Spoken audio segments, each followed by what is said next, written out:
What's going on, everyone? Jerusalem J. Castaneda, aka the Sismo. Hope you guys are doing well. September 12th. It is approximately 9 o'clock around there. So, there's a lot of things happening in this world right now, man. A lot. Little update. Things are doing well. Slowly but surely, we're kind of getting, reestablished. We got a job. We're making decent money. Things are happening. So, there's a lot of shit. I just want to start off by saying, shout out to my haters. How pathetic is this, man? I know this channel, like I said, is not very big. I know if you guys follow and leave your comments down below. You're not obligated. But breakups are fucking pathetic, man. Shit. Fuck. I just did a 9-hour shift, non-stop, straight. Very happy, man. Time is going by pretty fast. Steady. Peace of mind more than anything. This is where I reside. Maybe at some point I'll give you a little tour. Staying with my homie. Did me a solid, though, for sure. Very happy with that.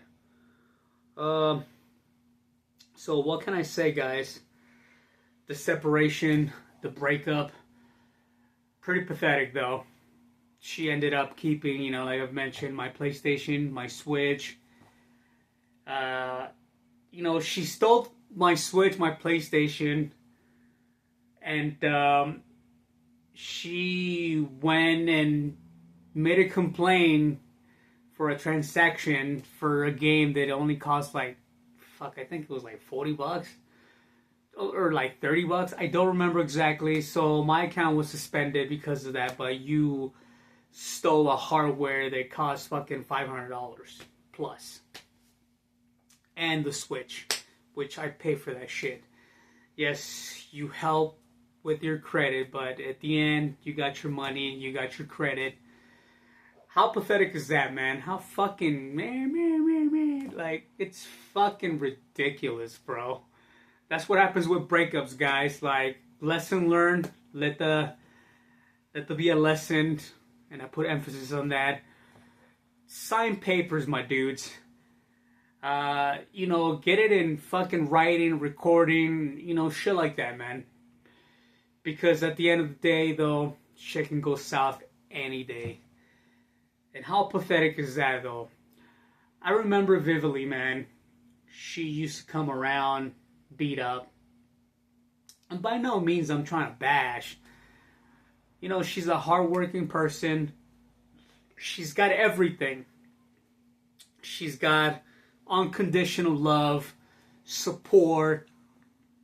And she feels that because she's overweight, she thinks that life could be more accessible in ways that I don't fathom. That life, it's gonna be like, hey, here's a fucking red carpet. Like, go on. Yes. Doesn't work that way.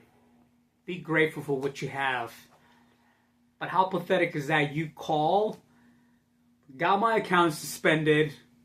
So keep that in mind, guys. Like, by no means I'm saying that I'm like not grateful.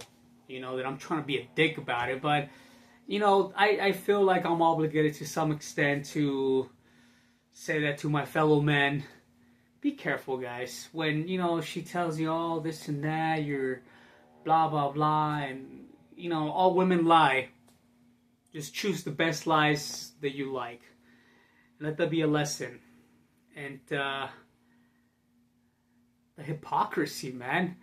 She used to complain so much about her boss, about this other female that she worked with constantly, bro. Oh, she's blah, blah, blah, this and that, my boss, and blah, blah, blah. I have to hear this shit.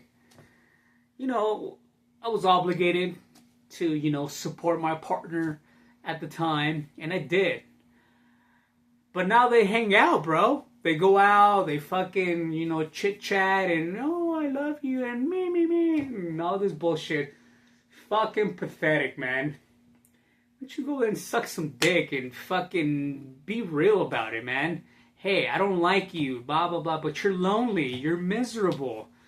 You can never be happy. You're not capable of being happy. And you got everything. Everything in the world. Everything. Your whole family. You're like your father, man. Miserable. Like, fuck, man. I just don't get it, bro. I simply cannot fathom that.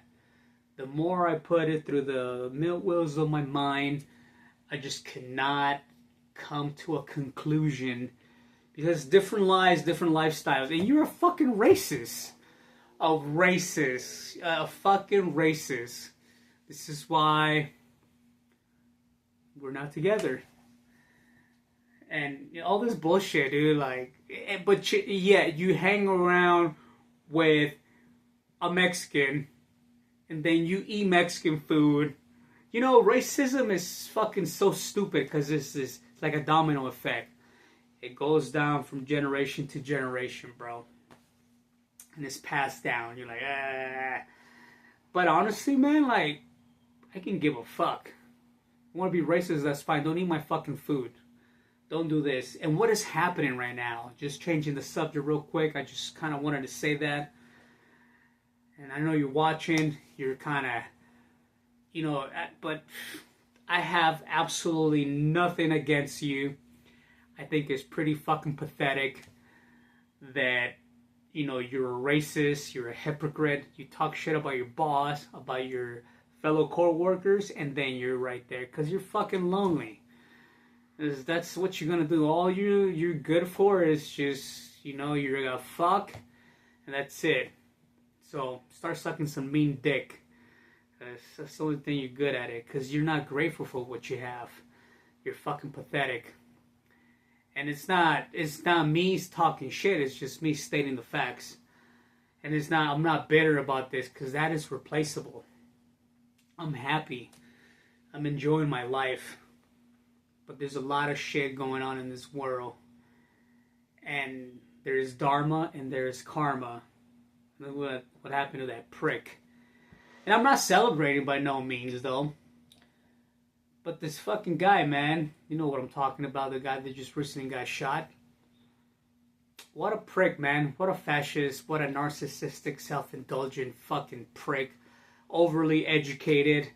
An activist. Talking shit, dude. With no compunction whatsoever, bro. You know, when I was in Los Angeles, man, I was waiting for my bus. And there was an ICE raid. There's this lady selling bread, dude. She must have been probably in her 80s. I don't know where she was from. Probably Central America. Maybe. I'm not quite sure. But ICE came in. And just started fucking talking shit. Ah, get down. And blah. They got this old lady, dude. And, oh my God, dude. It almost made me cry. Kids crying. People running away, scared, terrified, man. This is the world that we live in right now, and nobody gives a fuck about it. Everybody, celebrities, are crying about this prick. Oh, he was a hero. He was a racist. Nobody talks about that. The comments he made about, you know, countries such as Mexico, it makes you think, man. I mean, we live in a world that, because social media, the internet, we live vicariously through this device, and yeah, we forget that, you know, we're human beings. By no means I'm celebrating the death of this fucking prick, but honestly, I have no compunction for what happened to him, because I knew at some point it was going to happen. I'm not celebrating, but he knew. I mean, he knew. He dug his own grave. And what do we do? Because he was the right hand of Donald Trump. A fucking pedophile. He's got so many felonies, man, that he's in office. And now he's talking about a fucking third term. Look at all this shit is happening, man. And people are okay with it. People are crying about this fucking prick.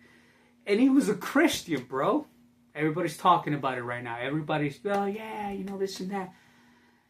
to some extent, to some degree, yes, people don't know. But if you support something and you go over there and you debate against people that are barely coming out, they barely know how to wipe their asses, they're trying to tackle life and learn from it. Everybody's got an opinion. I mentioned this, but it talks about like it's a fucking professional polemicist. But people have no fucking idea, man, what's going to happen. The implications, the ramifications that is happening right now. All this hate, domino effect, big old cauldron of fucking hatred and all this bullshit, and people are just serving this shit with the fucking label. Hey, here, fuck out of here, next, whatever. What is happening, man? Nobody gives a fuck. Everybody just wants the attention. And I talked about this. Months, even close to a decade ago. We don't need this, man. We had lost, the ability to empathize, to love. We simply just go with the vibe, spreading hate. What's funny about that, though? The majority of religious people are the ones to spread the most evil, man. And people are okay about that. And people move on. And it's just unbelievable. I have no words to really explain, other than the fact that, fuck, man. What is coming is very, very... I fear for my life. I really do. Because people are on this vibe that it's okay because it's ubiquitous and it's in style, and it's okay because even the Supreme Court is like, hey, it's okay to fucking label people and all this bullshit. Oh, we came to America legally. There was no laws back then, dude. There was no fucking laws. People are fucking idiots, because if you trace everybody's roots, shit, man, you'd be surprised that these people, man, presentation rules the nation, and so is money. And that's just happening, exactly what's happening right now with this fucking president that we have. This is bullshit, man. I just want to get, just say that update. Hope you guys are doing well. Leave your comments down below. I'm probably gonna get hate for this, but honestly, dude, I have no compunction, because this is the raw reality of the truth and what's happening right now. And it's sad to say that I'm part of it. I'm like a fucking puppet witnessing all this bullshit, all this injustice, all this labeling. But it's okay when it's happening to other people, kids crying, people getting hurt, even killed. It's not fun when the rabbit's got the gun, huh? Now everybody's crying. Meh. But you know what, man? There's a God out there that he sees everything. And dharma and karma. At the end of the day, he's gone and I'm here. And I'm thankful for every day of my life. You guys take it easy. Jerson J. Castanet, a.k.a. the Sismo. Shit out to my haters. Over and out.